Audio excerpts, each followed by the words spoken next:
What's up, guys, and welcome back to the Little Scale Cars YouTube channel. Today, in the review box, we have the Ferrari 499P Modificata from Hot Wheels. You saw me unbox it earlier in the week. Now, let's go ahead and take a look at it, inspect it, and see if it is worth adding to your collection. So as always, let's get things started by looking at our casting.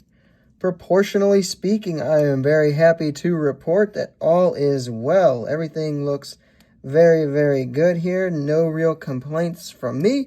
Go ahead and pop the real life car up in the corner there, kind of get a little bit of a side-by-side look. And you can see too that they are very, very close, and that is cool to see. So one thing, this car does have an opening part. I'm just going to take it off just so that I don't drop it while I'm trying to look at everything else here.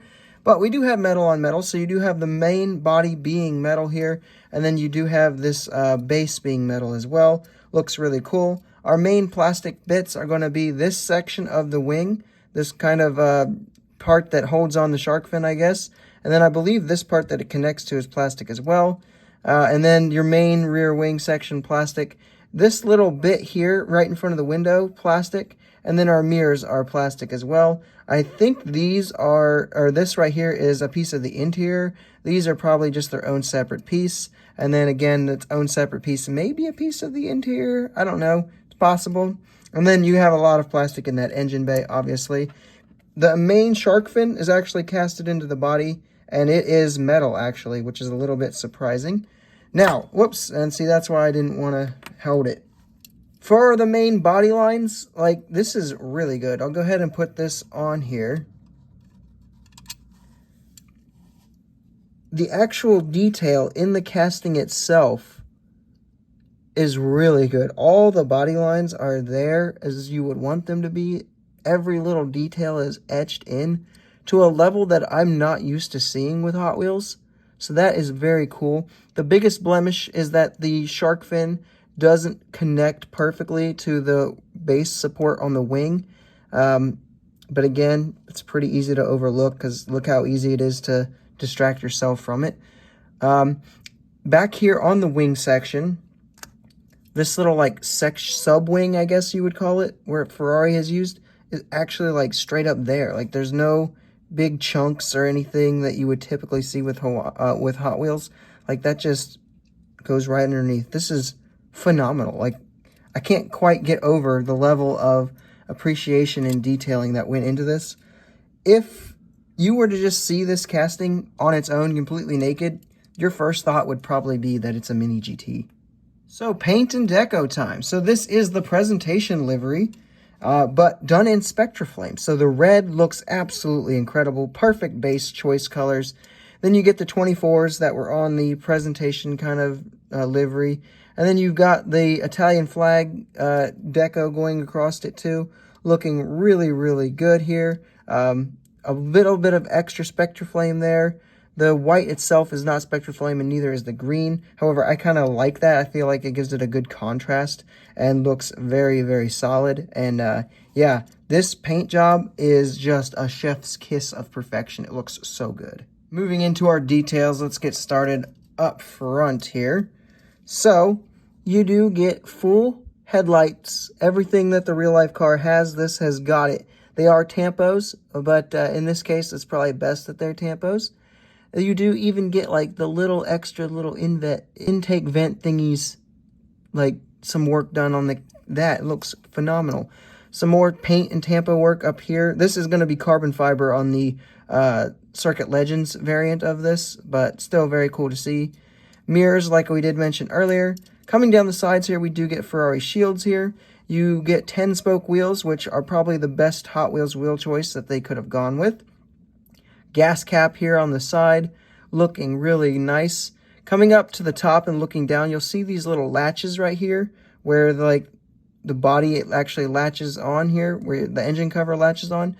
When you take that out, the little latches actually line up perfectly, which is so cool. And then all that glorious engine detailing here.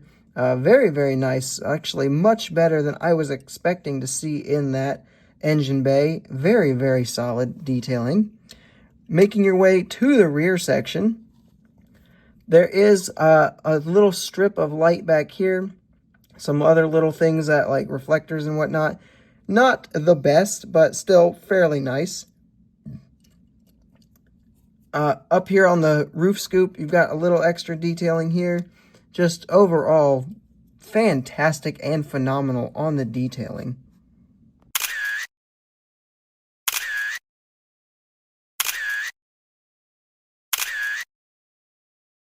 Moving into our roll test, it should be no real surprise that it rolls, and it rolls very smooth.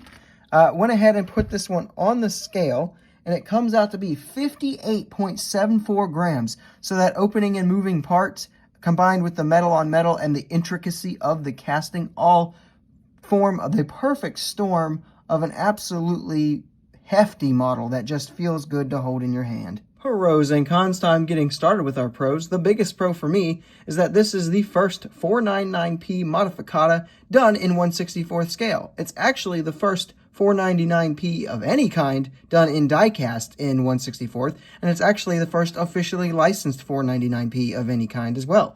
So very, very cool to see there. Second big pro is going to be the paint work. Just like the last one, just looks so good. Pictures and videos are never going to do it justice. You're going to have to see it in person to really appreciate it. The third big pro is going to be the casting and the details themselves. Like I said, if you were to strip all the paint away, take the wheels away, take everything away, like just bare bones die-cast metal chunk of Zamac sitting in front of you, you'd probably think this was a mini GT just by first look, or a BBR, because it is just that good. The casting is intricate, the detailing is crisp, like it is really, really nice. There are some cons though, and one you already know if you watched the 312P's review, and that is going to be the price. So basically, if you want to break it down, this was essentially a $56 model, which is wild. Like, it's very nice, but it's not $56 nice. Now, I did say that we did get the box set with everything like that, limited edition, but at the end of the day, probably not worth $56. The other big con is going to be the wheels. Now, normally I would never complain about a 10-spoke wheel because I love it. That's my favorite wheel that Hot Wheels has. But in this particular case, it's a little bit too see-through. I think that they should have given us like Elite 64 wheels. Like, go ahead and modify the real-life car's wheels to fit this. Make yourself its own wheels just for this car, maybe. Do something, because those would have looked a lot better. And again, at that $56 price point, a little more attention to the wheels would have really gone a long way. So let's do some quick size comparisons here. Here we have it with some other endurance race cars that you might have in your collection that are also from Hot Wheels. We have the Ferrari 333 SP over here on the left, and over there on the right we have the Cadillac GTP Project Hypercar.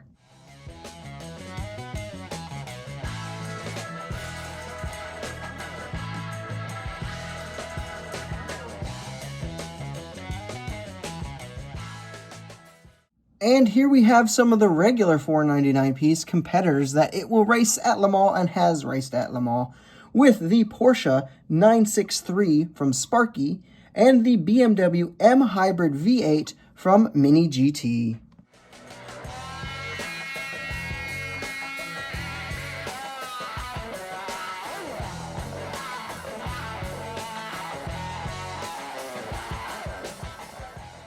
So with all that out of the way, let's find an overall score. Hype level, 9.85. I was extremely excited for this one. Like, I really, really love the 499P.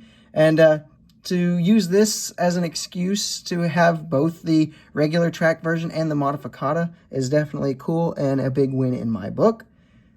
Execution, I'm going to give it a 9.7. I'm going to give it a few more points because that price is still bringing it down. But I think this one is above and beyond what the 312P was. Like, this one is just really, really nice, and to me, really makes the set.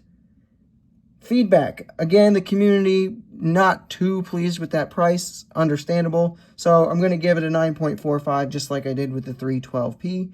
When we take these three scores, add them together and average them out, we will be left with an overall score of 9.67 out of 10. So I think that this is an absolutely fantastic preview of what is coming. So we know that the regular 499 casting is coming in Circuit Legends, actually probably in a matter of months, maybe even weeks at this point.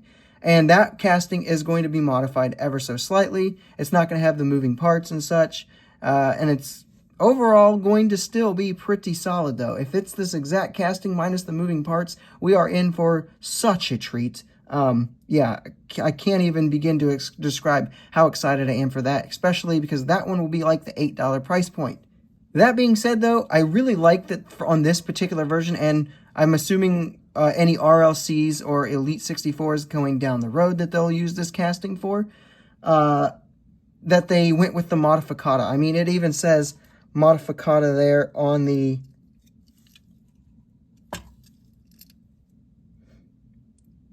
base there for you. So there is, like, you can legitimize it to yourself that it's a different casting, even though it's just kind of retools between the two.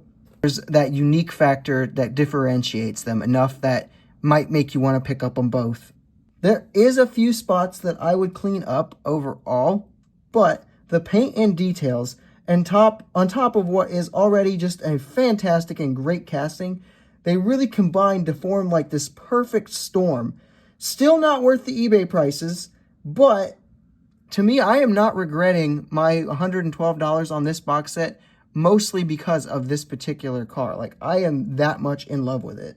And for that reason, I would say it is definitely worth waiting to see what the casting does in the future. There's almost certainly going to be more releases. They'll probably be RLC. And honestly, I think they'd be worth picking up if they are even half as good as this one is. And with that, guys, that is all I have for this review. I hope you have enjoyed it. If you did, make sure you leave a like, subscribe if you are new, and leave a comment telling me what your thoughts are on this particular release and the box set down in the comments below, and I will see you guys in the next video.